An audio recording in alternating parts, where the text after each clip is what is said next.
Je vais répondre maintenant à une des questions qui était posée au tout début de la présentation, c'est-à-dire est-ce que le couple hétérosexuel est un piège pour les femmes? Alors, on a quand même quelques données qui vont plutôt dans ce sens. Donc, notamment le travail en fait de sociologues, encore une fois. Donc, on a observé au niveau sociologique, c'est que globalement, on a une différence entre les classes sociales, mais que globalement, on observera souvent le fait que les femmes sont plutôt malmenées ou en tout cas mal considérées. Donc, dans les classes populaires, les problèmes d'argent sont d'abord des problèmes de femmes, soit parce que les femmes sont dans des situations où elles sont isolées, que ce soit en tant que personne seule ou que ce soit en tant que famille monoparentale, mais aussi on a une autre chose, c'est que bien souvent on a des modèles de couple dans lesquels c'est aux femmes de gérer en fait l'économie de la famille. Et puis chez les riches, et a fortiori chez les ultra riches, le capital reste davantage une affaire d'hommes. Malgré l'amélioration des conditions justement des femmes depuis 2 siècles, et ben les femmes occupent toujours une place de second plan dans les stratégies familiales de reproduction. C'est-à-dire, quel que soit le régime matrimonial choisi ou le patrimoine de la famille, les femmes ressortent généralement appauvries des séparations et des divorces. Contrairement à ce que beaucoup prétendent, le divorce n'enrichit pas les femmes. Le mythe de la gold digger, c'est-à-dire de celle qui se marie ou se met en couple uniquement pour profiter de l'argent de son conjoint et ensuite repartir après un divorce avec le jackpot, c'est en fait un mythe. La majorité du temps, les femmes ressortent plutôt appauvries des séparations. Donc, dans les relations de pouvoir, de contrôle, la structure du couple va reposer essentiellement sur des relations hiérarchiques qui vont paraître soit inflexibles, soit particulièrement floues.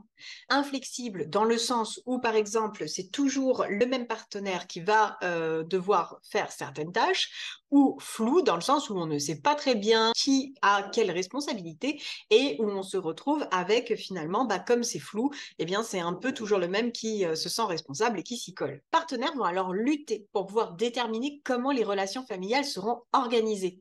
Et lorsqu'un individu introduit un changement dans ses conduites conjugales, l'autre va y répondre en tentant de bloquer ce changement. Après, dans les enjeux justement autour des tâches domestiques, il faut se dire que c'est toujours seulement la partie visible de l'iceberg concernant les enjeux de pouvoir à l'intérieur et hors du couple. Bien souvent, la répartition des tâches domestiques, ça va vous dire beaucoup sur finalement comment sont organisées les relations entre les partenaires, mais également, ça va vous renseigner sur comment est-ce que les attentes culturelles aussi et les rôles qui sont attribués à chacun des genres et des acteurs du couple vont s'être répartis et comment elles vont être produites et reproduites à l'intérieur du couple. Aussi, il y a une autre chose, c'est que on est dans une culture, dans une société qui est plutôt construite autour de rôles sexuels et de rôles sexués. Et donc, certains vont être plus valorisés que d'autres. Et on va le retrouver également, encore une fois, autour des tâches domestiques. Par exemple, on va avoir tendance à penser que certaines tâches sont plutôt des tâches attribuées au masculin et d'autres plutôt attribuées au féminin. Par exemple, le passage de la tondeuse, on va avoir plutôt tendance à l'attribuer au masculin. À l'inverse, tout ce qui est gestion autour de la lessive et tout ça sera attribué plutôt au féminin.